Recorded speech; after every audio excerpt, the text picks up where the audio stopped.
Welcome back to my channel. Today I'm going to be sharing with you my recipe for a ramp meatloaf. So we're going to start with 1 pound of lean ground beef. I like that because it doesn't get too greasy in the final product. To that I'm going to add a cup of panko breadcrumbs, half a cup of finely chopped ramps. This is in place of onion that you would normally add in. This is a teaspoon and a half of kosher salt and then half a teaspoon of pepper. Toss that in. You have a 1/4 teaspoon of thyme. Actually, it's going to give us a little extra flavor in there. I'm going to give this a quick little scrunch.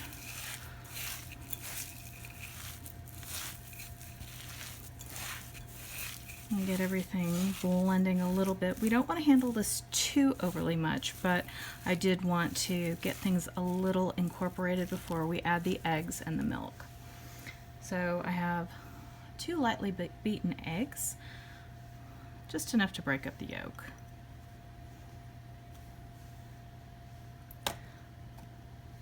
And then I have half a cup of milk. This will help hydrate the breadcrumbs. And all we're going to do is mix by hand.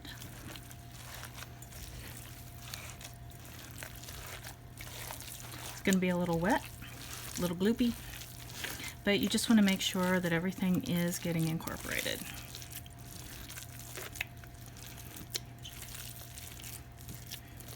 Have a little bit of a gentle touch with this. Again, you don't want to pack it hard. Okay, so I have everything in here. Looks like we have it put together with a little bit of ramp everywhere. Get the breadcrumbs distributed. Nothing too exciting. So what I'm going to do, move that to the side. I'm going to bring in our pan. And we're going to give that a quick shot of baking spray or pan, just so it doesn't adhere too much. I'm going to scoop our meatloaf mixture out of our bowl. We're just going to make a bit of a rectangle in here. Try to get it consistently even in terms of thickness, because you want it to bake at roughly the same rate. You don't want to end up with a really thin bit here or there where some of it's going to be a little more done or a little burnt, a little dry. So we'll go ahead, kind of tamp this into a nice little shape. I try to neaten up the sides a little bit. You want to be able to scoop this out of your pan, so don't fill it all the way. Okay. And then what I'm going to do is, you can measure this out in a measuring cup or just squeeze from the bottle like the rest of us. Little disgusting noises. It's about a quick squirt of barbecue sauce. I like barbecue sauce to give mine a little extra flavor. We're going to just sort of give this a gentle, thin baste with our barbecue brush. And I want to coat it all the way down the side, so I didn't get quite enough.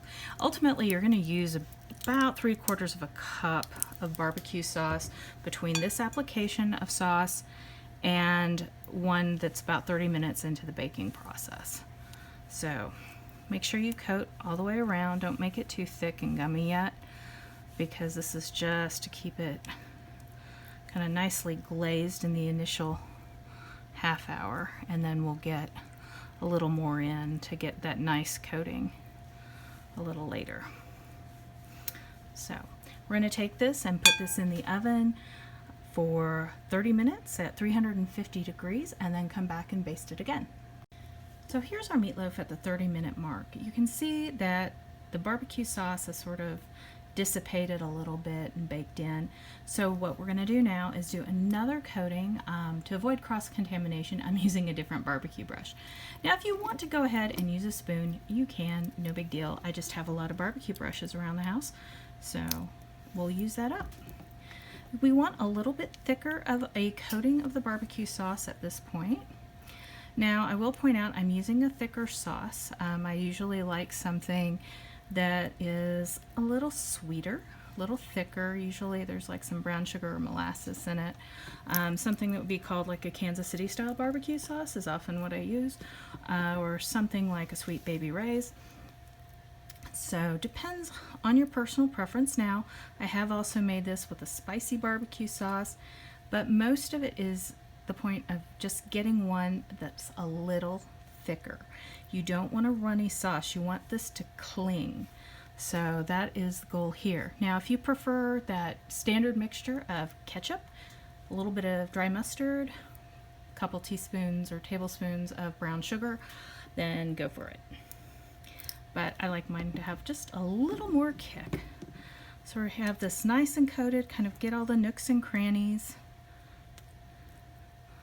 and get everything ready to pop back in the oven. And we're going to put this back in for another 30 minutes. The goal is to hit about 160 in terms of temperature. And here we are with our finished meatloaf. I ended up pulling it out of the oven at 55 minutes when it hit 160 degrees. I let it cool for about 5 minutes so that it would firm up and wouldn't break apart when I pulled it out of the pan. So now I just have it sliced up and ready to go. I hope you enjoy. Thanks so much for watching.